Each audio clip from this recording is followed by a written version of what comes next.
ጤናና ሰላማችሁን ፈጣሪ አብዝቶ እንዲሰጣችሁ ሁሌም የሚመኘው አወል ስሪንቃ የግብርና ፕሮግራም ነው። አወል ስሪንቃ የግብርና ፕሮግራም ሁልጊዜ ስለ ግብርና ግንዛቤ እየፈጠረ ያለ ቋሚ የግብርና ፕሮግራም ነው። አወል ስሪንቃ የግብርና ፕሮግራም ዛሬ በተጠየቅኩበት ጥያቄ ነው የመጣሁት።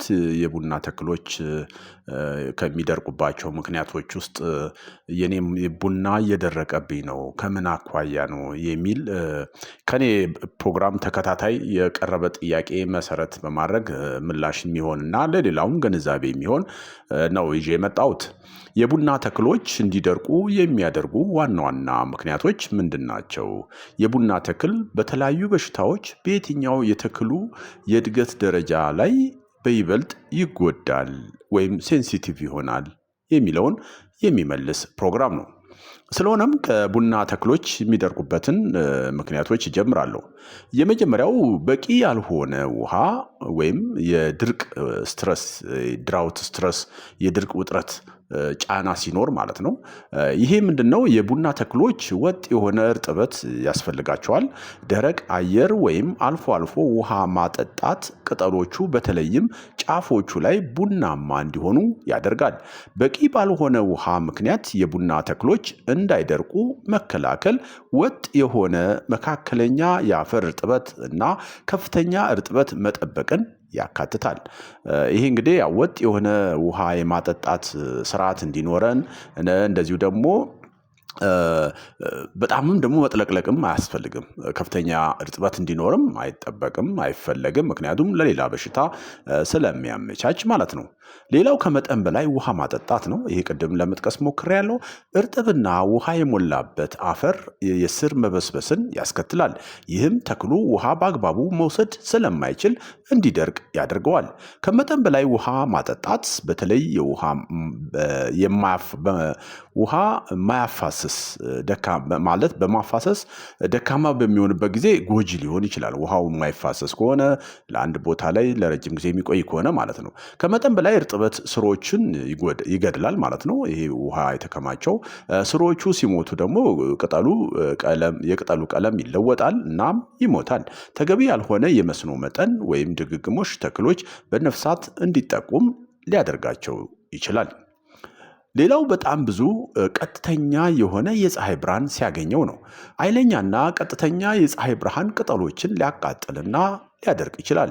የቡና ተክሎች ከመጠን በላይ ቀጥተኛ የፀሐይ ብርሃን በመኖሩ እንዳይደርቁ ለመከላከል ኃይለኛና ቀጥተኛ ጨረሮችን ሳይሆን ደማቅና ቀጥተኛ ብርሃን እንዲያገኙ በማድረግ ችግሩን መቀነስ ይቻላል።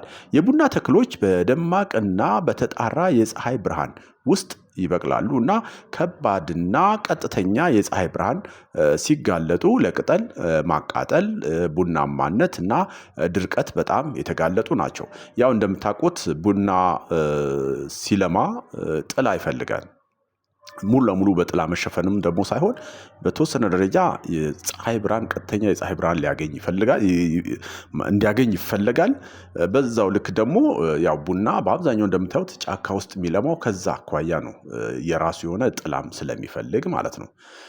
ሌላው በሽታዎችና ተባዮች ናቸው ከሚያደርቁት ማለት ነው። እንደ የቡና ጠውልግ በሽታ እንደዚሁ ደግሞ አንትራክኖስ ወይም የስር መበስበስ ያሉ የፈንገስ ችግሮች ቅርንጫፎችና ቅጠሎች እንዲደርቁ ሊያደርጉ ይችላሉ። እንደ ሚሊባክስ ወይም የግንደ ቆርቆር ያሉ ተባዮችም ተክሉን ሊጎዱ ይችላሉ። በተለይ እንደ ቡና ጠውልግ በሽታና የተክሉን የውሃ መጓጓዣን የሚገታ ወይም ብሎክ የሚያደርግና የቅርንጫፍ መሞትን የሚያስከትሉ የፈንገስ ኢንፌክሽኖች በይበልጥ የሚጎዱ ናቸው። ሌላው ችግር ፈጣሪ ተባይ ነው። ከፍተኛ የሆነ የመበላሸትና እርጥበትን የሚስቡ እንደ ሜሊባክስ ቅድም እንደጠቀስኳቸው ያሉ ተባዮችም የሚጠቀሱ ናቸው። ቡና ተክልን ከማድረቅ አኳያ ይህን ካልኩኝ የቡና ተክል በተለያዩ በሽታዎች በየትኛው የተክሉ ደረጃ ላይ በይበልጥ ይጎዳል የሚለውን ደግሞ ከዚህ በታች እናያለን። የተለያዩ በሽታዎች የቡና ተክሎችን በተለያዩ ደረጃዎች ያጠቃሉ። ነገር ግን በአበባና ፍሬ በሚያፈራበት ወቅት ዋነኛውና በከፍተኛ ደረጃ የሚጎዳበት ጊዜ ወይም የእድገት ደረጃ ነው።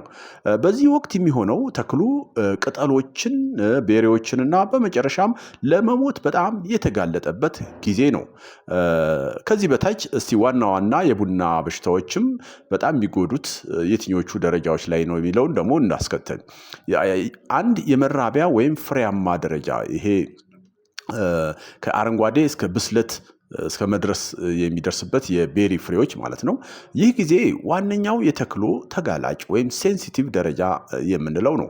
ይህ ደረጃ ተክሉ ከፍተኛ ውጥረት ውስጥ የሚገኝበትና በሽታዎች የቤሪ ፍሬዎችን እና ቅርንጫፎችን በከፍተኛ ደረጃ ማድረቅ የሚያስከትሉበት ነው። በዚህ ወቅት የሚከሰቱት በሽታዎች ውስጥ ደግሞ ዋነኞቹ የቀደም እንዳልኩት የቡና ቤሪ በሽታ አንዱ ነው፣ ወይም ደግሞ ኮፊ ቤሪ ዲዚዝ ይባላል።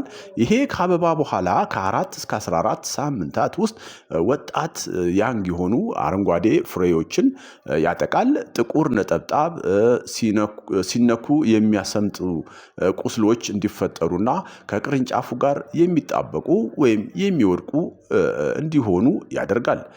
ይህ በሽታ 100% የሚሆነውን ምርት ሊያጠፋ ይችላል። ዋናው መፍትሄ ተቋቋሚ ዝርያ መትከልና ወቅቱን ጠብቆ መከርከም ወይም ደግሞ ፕሩን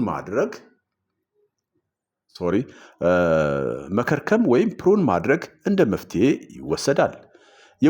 ሌላው የቡና ቅጠል ዋግ ነው። ይሄም እንደ ኮፊ ሊፍ ረስት፣ አንዳንዴ የቅጠል ዝገት ምናምን ይሉታል። የቡና ቅጠል ዋግ በሚል ብናየው የሚሻል ይመስለኛል። በማንኛውም ጊዜ ሊከሰት የሚችል ሲሆን በፍራፍሬ ወቅት ግን በጣም አስከፊ ነው። ፈንገሱ ቢጫ ነጠብጣቦችን ያስከትላል፣ ያረግፋል፣ ወይም ደግሞ ቅጠሎቹ ይወድቃሉ እና ወደ ቅርንጫፎች መበላሸት ያመራል። ቅርንጫፉ በንጥረ ነገሮች እጥረት ምክንያት ከጫፉ ወደ ታች ይደርቃል። ለዚህ እንደ መፍትሄ ጥላ ማብዛትና አየር እንዲዘዋወር ማድረግ ይመከራል። ሌላው የቡና ባክቴሪያ በሽታ ነው፣ ወይም ባክቴሪያ ብላይት ኦፍ ኮፊ።